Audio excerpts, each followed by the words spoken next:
It's time for EdTech Mondays, brought to you by MasterCard Foundation and CC Hub.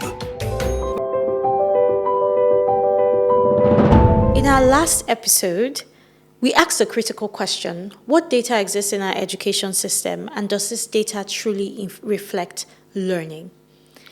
We heard that schools and government are collecting data in volumes from student attendance to performance, teacher performance, and even data that has to do with infrastructure and resource allocation. We also heard that there's an intention to using this data effectively to making effective decisions that truly impact on improved learning outcomes for our learners across all education levels. So today, we take the conversation one step further, because collecting data is one thing, using it to drive action is another. Across Nigeria, we have dashboards being built, data being collected, reports being created, reports, being submitted, indicators being tracked. But the real question remains: is data actually shaping classroom practice, instructional leadership, funding decisions, resource allocation, or is it simply being reported and archived? Welcome back to EdTech Mondays Nigeria, a platform that facilitates critical conversations about leveraging technology for teaching and learning. My name is Nisimadu, Managing Partner at CC Hub, and I will be your host on the show. As we continue our April series, From Data to Action, How EdTech Enables Smarter Decisions, today we are discussing a key area where the conversation has become very urgent.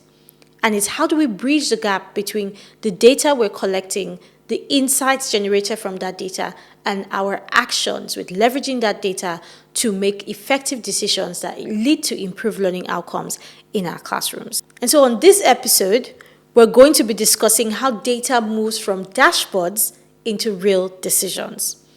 And I still have my guests from last week's conversation in the studio with me. Please welcome again Jerisa Dennis, Director of Data Planning, Research and Statistics at Nasarawa SUBEB. We also have Adedotun Adeniyi, who is Senior Impact and Evaluation Analyst at Co-Creation Hub, CC Hub, and Fatima Sani, who is Head Teacher at UBEC Model Smart School, Lafia, Nasarawa State. It's an absolute pleasure to have my guests with me on the show. We'll go straight into the conversation. I'll start with you first, Ms. Sani.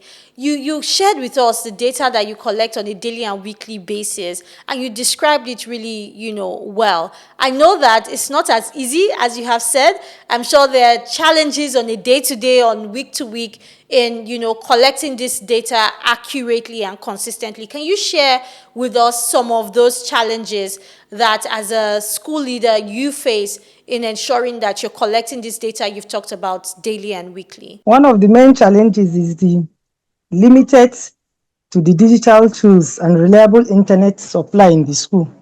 Because we are in smart school and we base the activities in smart school is basically digital. So without network connectivity, the activities in smart school will not be fluent. So we don't have limited, if we have limited in the internet supply, the activities of collecting data and other activities in smart school will not go smoothly. And the limited of the digital tools like the laptops, tablets, and the rest.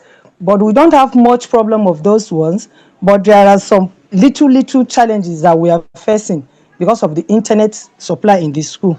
These are some of the challenges that we are facing. And then the issue of the literacy. Some educators, some of our teachers they don't have sufficient training analysis in the interpretation of the data effectively. Maybe the way the data is supposed to be, the training given to the teachers is not sufficient to the extent that they can do the activities fluent as our superior, as in SUBEB, want us to do it. These are some of the challenges we are facing. Thank you very much for sharing. And most importantly, there is often gap between collecting the data and actually using it. So the challenges is not just accuracy, but ensuring that the data collected from us or from other schools is meaningfully and actionable. They will collect the data. Maybe the head teachers or the teachers may need to know what are our challenges, what do we need to improve, what do we do it well, from the data given to SUBEP or UBEC. These are some of the challenges we are facing in collecting or giving out the data. Thank you very much for sharing that. I think it ties to a number of things. One, at the school level, it's clear what data needs to be collected, but it's also important, given that it's collected daily, weekly, that, there's that support and training to the teachers to be able to utilize the tools to collect it accurately. And then there's also the conversation around, being that your school, for instance, is a smart school, it's, internet connectivity and the consistency of it to ensure that, you're constantly able to collect that data, archive it on the tools that are necessary so that it also goes to system level. Thank you for sharing that. And Madam Dennis, just my last question to you is, you mentioned, very critically about the validation process for the data and ensuring that it's validated before you even go into using that data at all for decision making. And I'm interested to hear from your view, do you think that a lot of the data that is being collected is just at administrative level, or do you think that there's sufficient data to help inform teaching and learning? So to know to what extent our students, learning, to how well are teachers teaching, and how is this affecting our learning outcomes? What's your perspective on that, ma'am? I sincerely want to say here that the issue of data, collecting data and just keeping it, I want to say that one is a thing of the past. It's not like this, yeah, it's a thing of the past, because it is no longer of any importance for us to go out there, collect data, and then at the end of the day, it is not being used. No, that one is gone. So I strongly believe that, with this World Bank intervention in our in our education system, is really working out. That data actually reflect the outcomes. For example, we have internal exams. I mean, internal exams, these are exams that maybe probably is carried out within the states. You discover that the years pass, students don't make it, pupils don't make it. But with the intervention from World Bank, we discover that even from our exams, from our internal exams within the states, there's high performance.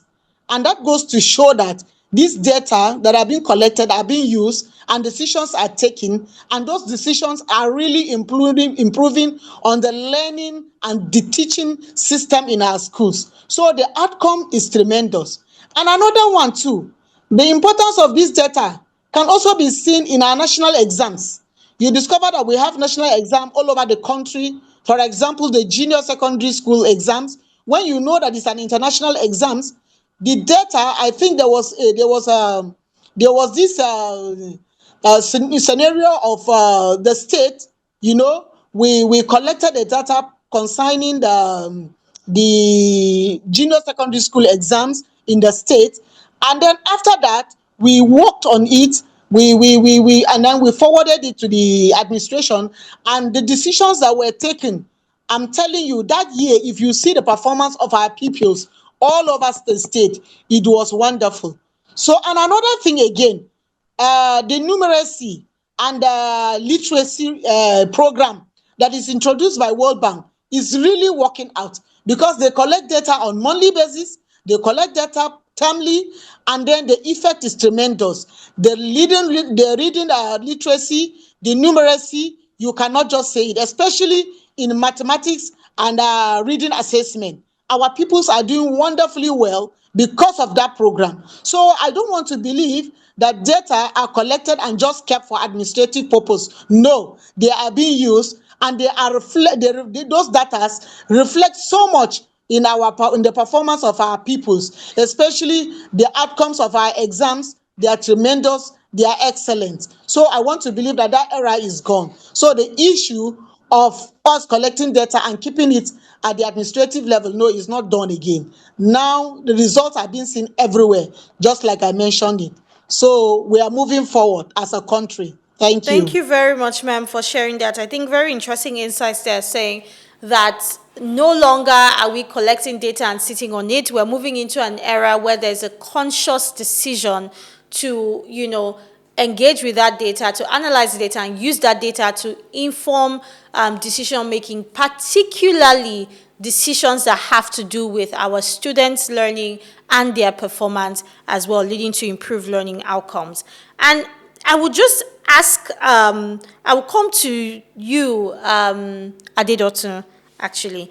And my question to you will be, how do you think that we can essentially provide, what type of approaches do you think that, school leaders or even leaders at state level can adopt so that we go from just collecting data to real impact? What type of approaches or framework can be adopted to make sure that that can happen? Thank you so much, Lizzie. So speaking from the impact and evaluation, field. So before any data needs to be collected, there's what I call the theory of change approach. Okay. Now, the theory of change approach, what does it do is a kind of problem diagnosis approach. First of all, you need to understand what the problem is, right?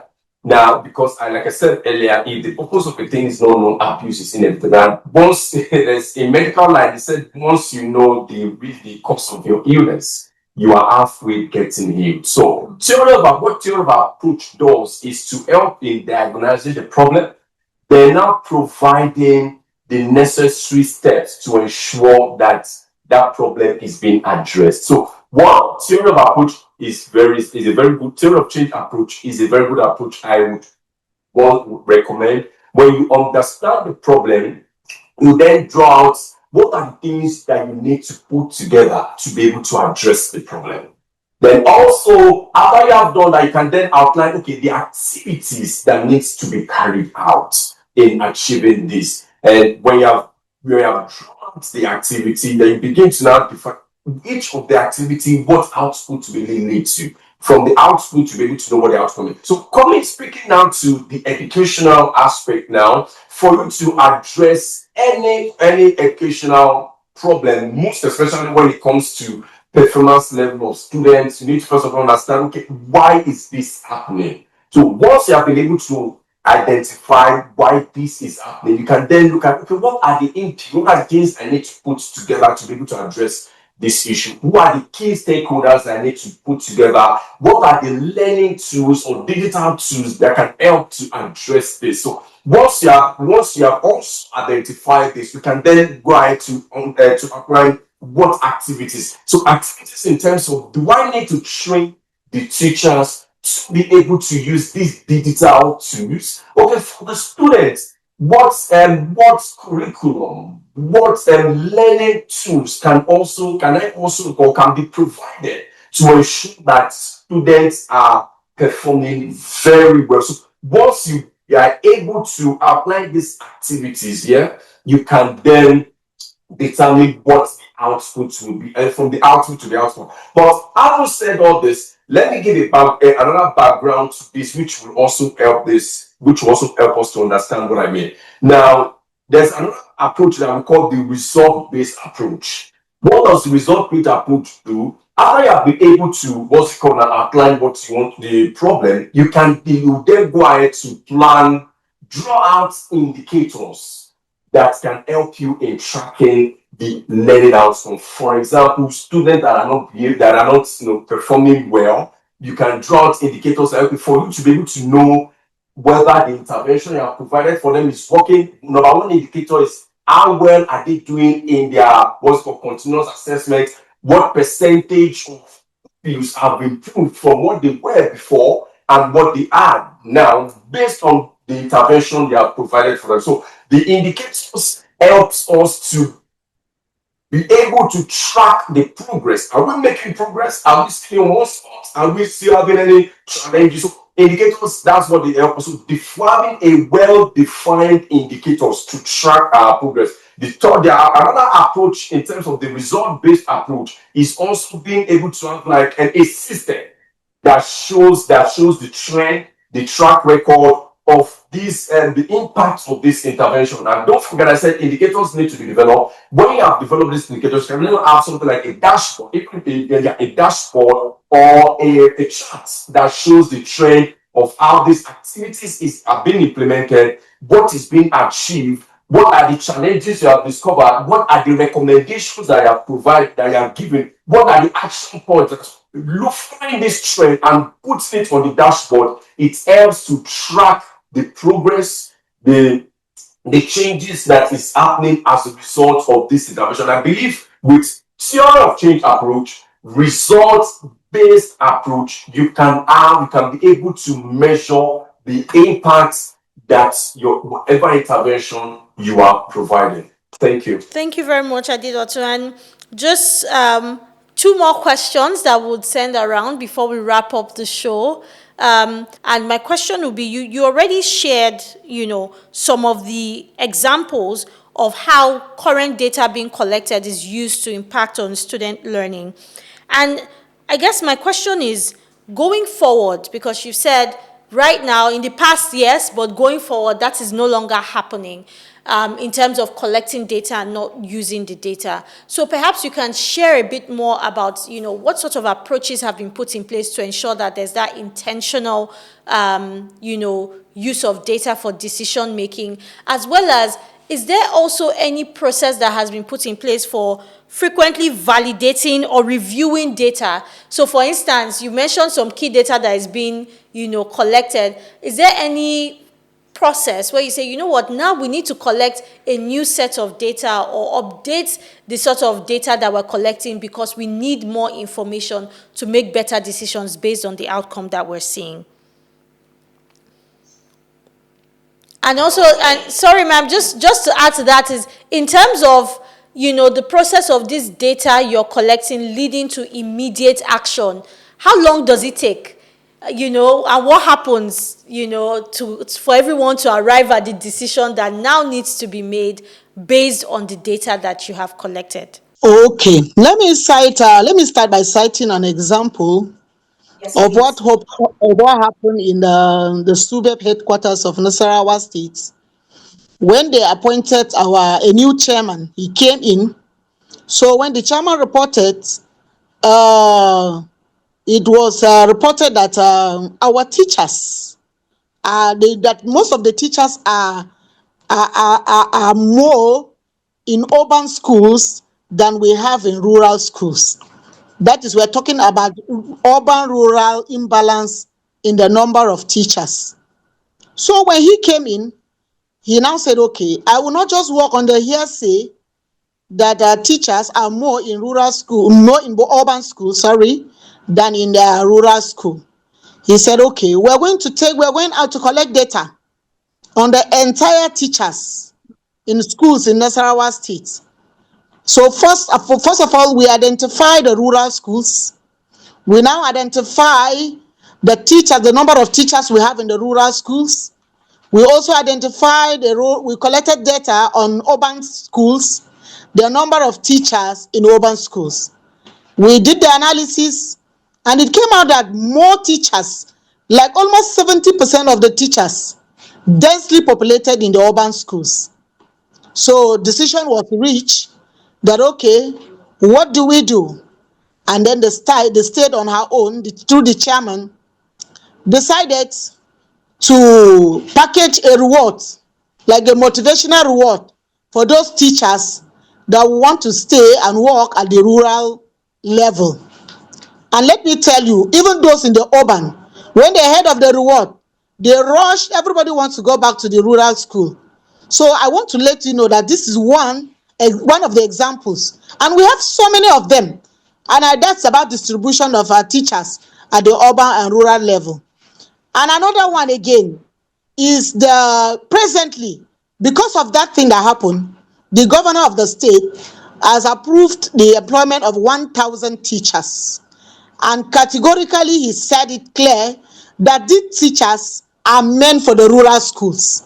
So even in the form, when you're picking the form, you must indicate the name of your village. And it is really working. And another thing again, we discovered that when we came, there's laxity in the side of the teachers. So they said some teachers don't even go to school completely. We now went out, the MS unit went out, conducted the research, got the information, we analyzed the data, and we now brought out, and he said, okay, he now made it a policy every two days, 1 or 2 staff from SUBEP must supervise or monitor a school, apart from the regular monitoring by the quality assurance department. This one is just strictly to checkmate the absenteeism of teachers in school. And once we started that thing, we've seen tremendous report. So I sincerely want to believe that the issue of data, it has very strong influence in policy and intervention at the school level and even at the administrative level. My advice this moment is, despite all this, we still have issue with the tools, that is the tablet we use for the collection of data. It is not sufficient enough. So instead of collecting data, every school having a tablet of its own, you discover that not all schools have tablets. So when it comes to collection of data, it takes time. It is normally not done at the same time. So it takes time. So if the school, and my advice to the government is that if they can make more supply of these tablets to go around the schools to ease data collection, we'll be grateful. And another thing is that most of our head teachers and the teachers, they need training, just like my colleague said. We have issues. Some of them have issue in the operating these digital tools in collecting data. They prefer the manual, and the issue of the manual is no longer there. And then they will now be demanding, okay, these tablets are not enough. What do we do? So we sincerely plead with the government for training, that we need more training in the use of these digital equipments. And we also have challenge the issue of logistics is another problem to us at SUBEP. Some terrains are so difficult to access, and so you discover that logistics is always an issue. There are areas that are actually hard to reach, so we always have problem in those areas. And another thing is that we also want the state government to intervene in the area of training. We need training to refresh even the knowledge we have, and then those new teachers that are being recruited into the system, they should also be given training so that they will now be part of the data collection, and then we do it with ease. And again, I want to add that the digital tools, we discover that when the supply is made and then the tools are distributed, you discover that after a short period of time, the tablets are no longer effective again. Most especially in those areas that don't have network, because we have network issue at the rural areas, and most of our schools are in the rural areas. So we are of the opinion that if there's any solar system that can be used for data collection, installed in our schools for data collection, it will do us good. So these are some of the suggestions and then advice that I want to put across. Thank you. Thank you so much, ma'am. Thank you so much for sharing. I think these key things you've mentioned, there are even key things in terms of ensuring that you can build a resilient system for collecting data, analyzing, validating, and also leveraging this data to be able to make effective decisions. Ms. Sonny, I see you're back. And my question to you was, you mentioned to us that you collect data on a daily basis when it has to do with attendance of students in the school, as well as also monitoring teachers, what they're teaching and how this aligns to curriculum, as well as how students are engaging with the lessons being taught in classroom. And so my question is, what type of decisions do you make with that data on a day-to-day basis at school level? So now in your school, you notice that over a week, a particular student is not showing up to class, their attendance is really poor, or over a few weeks. What do you do at school level? Or if you see a teacher that is not teaching lessons as aligned to the curriculum, or maybe they've taught a lesson and the students are not really engaging. What do you as a school leader do at school level with that data that you've gathered? Thank you so much for this question. Normally, I'm talking from experience. Yes. We don't just collect data and keep it. From my experience in classroom and school leadership, I have been seeing how even simple data, when used well, can transform learning outcome. So in our school, we use learning observation form, where we can monitor the activity of the teachers as well as the learners. If there is any challenges from the side of the teacher, we observe the teacher, then record every stage of the lesson, from the introduction, the boarding, to the end, that is the evaluation of the teaching. Then we call the teacher to tell him where he does well and where he has challenges, so that we can just manage where we have problem with the teacher to make him adjust the problem he has while teaching. And in terms of the student, when we collected the data of their performance, that is their assessments for the classroom and the test and examination, we do observe each performance of the learners particularly have problem. There are some learners, in terms of attendance, that some learners may not be coming to school regularly, just as one of the speaker mentioned, but those learners are even can perform better than those learners that are always in the school. So they have some problem. Those learners, we used to call their parents and interact with the parents to know what the problem is. So in terms of that, through lesson observation form and coverage while teaching, so that we know where the teachers have problem in terms of not covering the curriculum well, or not delivering the lesson the way it's supposed to be. And then for the students, when we track their performance in the classroom, in classwork or assessment, as well as exams done, then we just observe the subject, their performance in each subject, as well as each learner that we took from the examination and classwork or the assessment performed by the learners. We do call the parents as well as the teachers and then the students to counsel them and advise where necessary. These are some of the tricks we use in terms of these activities in the school. Thank you so much, ma'am. Very, very insightful what you've shared there. Thank you.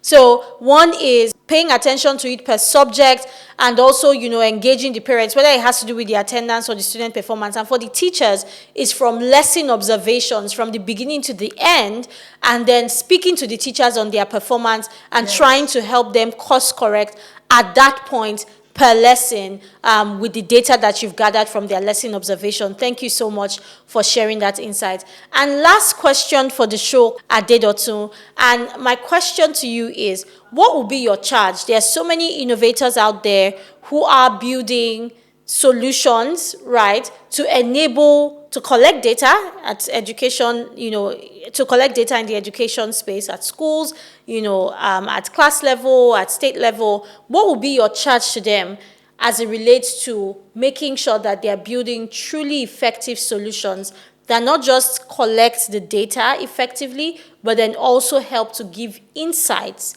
so analyzing this data to provide insights to key decision makers within the education ecosystem? Thank you so much. So my advice to the innovators outside there, right, is I know they already know what data is all about. Data is sweet. As I used to say, data is sweet. Data is the new oil. So, but the thing there is that ensure that the data you are collecting they're actually accurate. They are data that is being needed. And it's not enough for you to gather data. What are you using the data to do? What story are you using the data to tell? What solution are you using the data to do? So for the innovators that are outside there, yes, first of all, have a clear definition of what that data you are collecting is. and what you want to use it to do. Not only that, when it comes to the solution building, I think another advice I would give to innovators is that ensure you build not just any other solution, but community-friendly solution as easily used, user-friendly, accessible solutions, understanding that education is for all, both those in the urban and those in the rural areas. Whatever solution you are suggesting or you are building to address educational problems that you have identified, ensure that you are building a community-friendly solution that is usable by both those in the urban area, both those in the rural area. And when they do this, I believe that the sky is just the beginning of their exploits. Thank you so much. Thank you very much, Adidosu. And with that, we have come to the end of the show. Thank you so much to my amazing guests for all of the insights you have shared on the show today about data that is collected within the education system and how this data is leveraged to make effective decisions to ensure truly that our children in our schools are learning and we're truly seeing improved learning outcomes. Thank you so much for your time. As we conclude today's episode, one thing has become very clear. It's important for us to collect quality, timely, and accurate data, but more importantly, it is what we do with that data, the process that we put in place to ensure that this data leads to improved decision making and consequently improved learning outcomes for our students. When insights do not translate into decisions and decisions do not lead to action, data becomes a routine exercise, not a tool for transformation. So, the real challenge is not building better dashboards, but building responsive systems that act on the data. We leave you with this question. What would it take for education data in Nigeria to drive faster, smarter, and more consistent action? We'd love to hear from you. Share your thoughts with us in the comments on social media or through our direct message channels via SMS or WhatsApp at 0703 165 0809 or call 0706 402 0742. Remember, you can continue this discussion on our WhatsApp and Telegram channels, EdTech Mondays Nigeria. And don't forget, past episodes are always available on Spotify, EdTech Mondays Nigeria, and on YouTube at CC Hub Africa.